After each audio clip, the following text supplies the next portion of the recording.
एक रात आयरिस को लगता है कि पब में कोई घूम रहा है। जैसे ही वो उस पर अटैक करती है, वो आदमी उससे माफी मांगने लगता है। उसका नाम नील होता है, जिसकी पत्नी की हाल ही में मौत हुई है।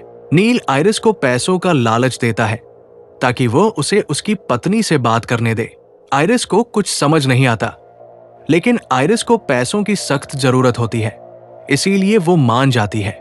वो अपनी सहेली केटी और नील के साथ बेसमेंट में जाती है। तभी बेसमेंट से एक अजीब सी औरत बाहर निकलती है, जिसके सर पर एक बोरी बंधी है। केटी और आयरिस उसे देखकर डर जाते हैं। नील उस औरत को एक रिंग देता है और अचानक वो डरावनी औरत तड़पने लगती है। उसकी हड्डियां चटकती है, मांस फटने लगता है और देखते ही देखते वो औरत उसकी मां के रूप में आ जाती है। आयरिस और केटी को कुछ समझ नहीं आता। वहां का माहौल बिगड़ने लगता है। जैसे तैसे करके वो लोग बेसमेंट से बाहर निकलते हैं। वो लोग नील को वहां से जाने के लिए कहते हैं।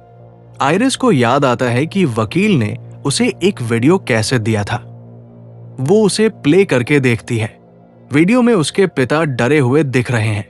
वो बताते हैं कि तहखाने में एक प्राचीन शक्ति रहती है, जिसके सिर पर एक बोरी बंधी है, जिसे बैगहेड कहा जाता है। ये कोई साधारण भूत नहीं है, बल्कि एक आकार बदलने वाली चुड़ैल है। यदि आप उसे उस व्यक्ति की कोई निजी वस्तु देते हैं जो मर चुका है, तो वह चुड़ैल उस मरे हुए व्यक्ति का रूप धारण कर लेती है। आप उस मृत व्यक्ति से केवल 2 मिनट तक बात कर सकते हैं। 2 मिनट खत्म होने से पहले आपको बातचीत बंद करनी होगी। अगर आप ऐसा नहीं करते तो वो चुड़ैल आप पर कंट्रोल करना शुरू कर देगी और आपको अपनी उंगलियों पर नचाएगी।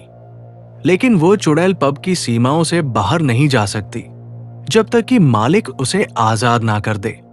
और आजाद करने का एकमात्र तरीका है अपनी मौत को गले लगाना और उसे अपना शरीर सौंप देना। आयरिस को लगता है कि वो इस चुड़ैल के जरिए पैसे कमा सकती है और अपना एक आर्ट स्टूडियो खोल सकती है।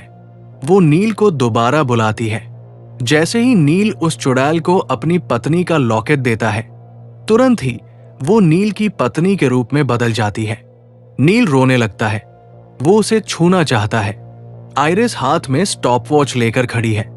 जब नील अपनी पत्नी से बात करने की कोशिश करता है, तो चीजें बिगड़ने लगती है। धीरे धीरे पता चलता है कि नील कोई सीधा साधा आदमी नहीं है, बल्कि वो अपनी पत्नी की मौत के पीछे का असली जिम्मेदार होता है।